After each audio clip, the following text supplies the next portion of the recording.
آمد بهار جانها ای شاخ تر برقصا. آمد بهار جانها ای شاخ تر برقصا. چون یوسف اندر آمد مصر و شکر برقصا. ای شاه عشق غرور مانند شیر مادر. ای شیر جوش در او جان پدر برقصا. چوگان زلف دیدی چون گوی در رسیدی، از پا سر بریدی بی پا سر برقصا.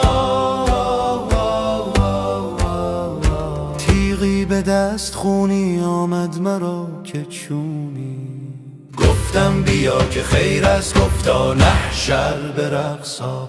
از عشق تاج داران در چرخ او چو باران، آنجا قبا چه باشد ای خوش کمر برقصا.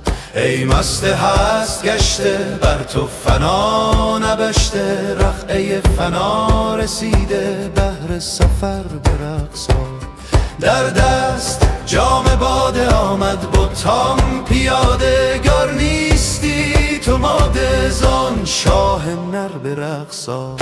پایان جنگ آمد آواز چنگ آمد، یوسف ز چاه آمد ای بی هنر برقصا.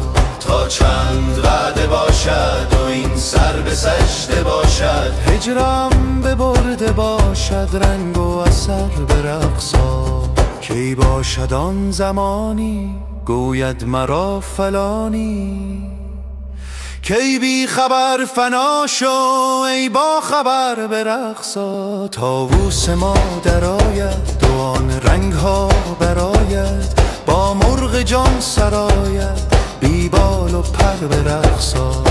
کور و کران عالم دید از مسیح مرهم، گفته مسیح مریم که کور و کر برقصا.